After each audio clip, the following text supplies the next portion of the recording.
வணக்கம். Let's start.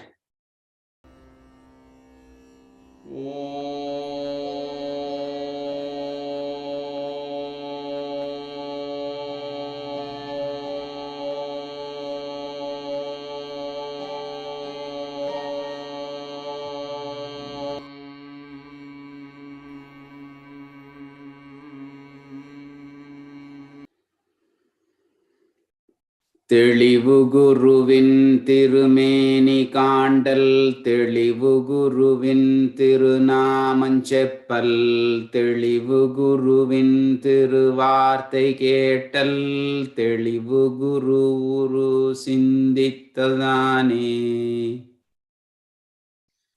Let's seek the blessings of our Guru for the clarity in learning and practice today. The poem that we are going to see today is 324 from Thirumandaram. இன்றைக்கு பார்க்க போறது திருமந்திரத்திலிருந்து 324வது பாடல் அல்லது சூத்திரம்.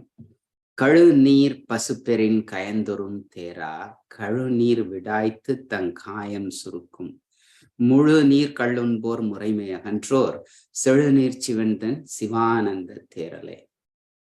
ஒரு மாடு தனக்கு தாகம் எடுக்கும்போது அதுக்கு ஒவ்வொரு குளமா தேடி அலையும் தண்ணி குடிக்கிறதுக்கு. அப்படி இருக்க பசுவுக்கு, அந்த மாட்டுக்கு நமக்கு தேவையான கழுநீர் என்று சொல்லப்படக்கூடிய நல்ல தண்ணீர், செழுமையான நமக்கு சத்து தரக்கூடிய ஒரு தண்ணீர் கிடைக்குமானால் அது ஒவ்வொரு குளத்துக்காக போய் அலையாது. அதே போல நமக்கு உள்ளே சுரக்கக்கூடிய சிவானந்த தேரல் சொல்ற, நமக்குள்ள சுரக்கக்கூடிய அமுதத்தை நாம் உண்ண கற்றுக்கொண்டோம் என்றால் நாம் வெளியிலே எதையும் தேடி அலைய மாட்டோம். முக்கியமாக இது கள்ளுண்ணாமையை பற்றி பேசும்போது சொல்றார். In this sutra 324, Tirumoolar talks about the abstinence from alcohol. So if a cow is thirsty, it'll go from pond to pond looking for water.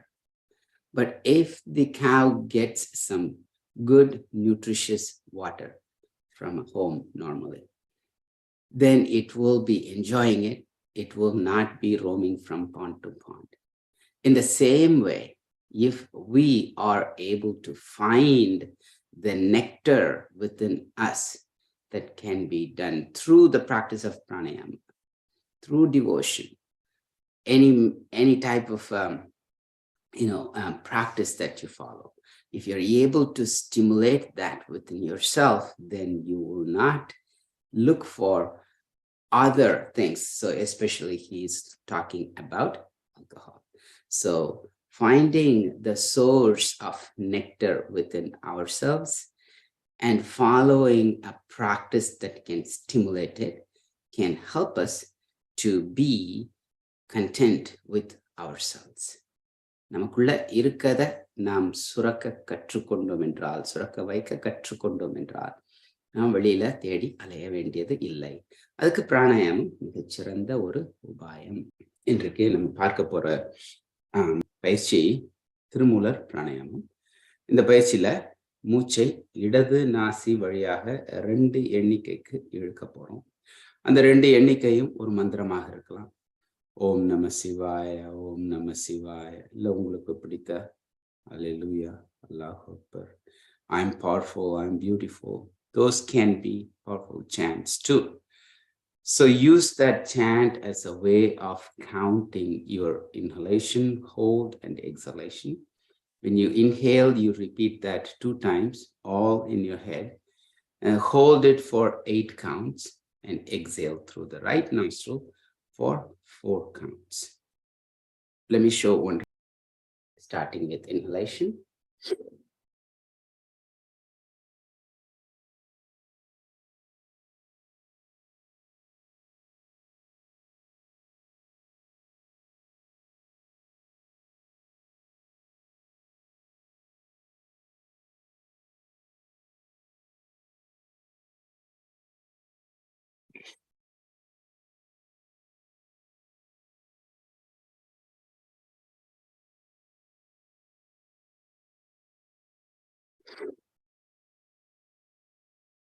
That is the beginning of next round. அடுத்த சுற்ற ஆரம்பிக்கிறேன் அப்படிதான்.